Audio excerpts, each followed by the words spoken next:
Hi, Brian Schwager here, founder of the Wellness Movement Center, and today we're going to give you a quick snapshot of my athletic movement screen, at least most of it, featuring the FMS. Here we're looking at rotary stability from side to side and seeing which side is more dysfunctional, or does he have a harder time on one side compared to the other.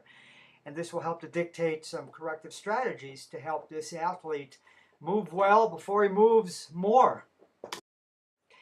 Next here we're going to look at trunk stability. This is a kind of a difficult test. You see his hands are up pretty high. He has to plank straight up without any hesitation. And there he gets it with only a brief hesitation. Here's the inline lunge test.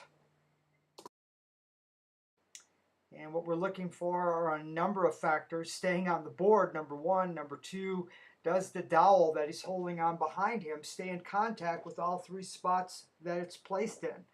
And you'll see quickly that once he gets to a standing test, we can find a asymmetry from one side to the other.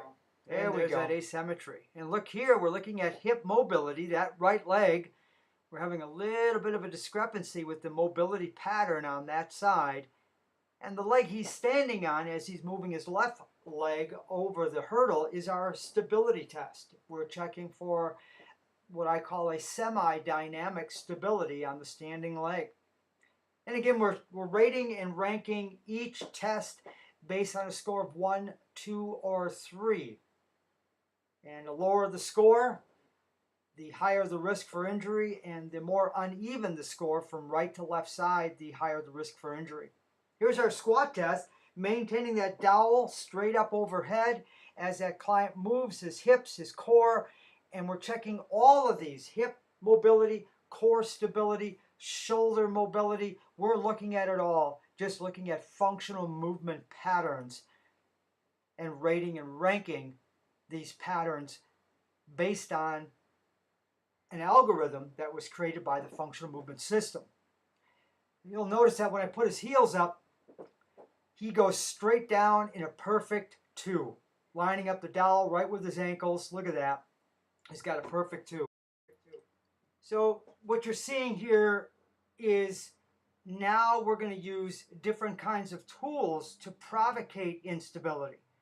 The floor is great and standing on a board is good, but some of our athletes need different kinds of stabilization. This is more reflexive stabilization using the stability ball. You can see I'm testing the client's ability to move in a stable position with minimal amount of compensation. On top of a stability ball, what that does is it really kind of creates an excellent unstable environment which to train the nervous system. The reflex activation, as mentioned earlier, is a byproduct of how fast the body can recognize its ability to stay stable in various positions. And in sports, we're constantly using our stabilization system. So we want to test all aspects of functional movement. We're all about movements, not just muscles. Yes, I also do range of motion tests with these clients.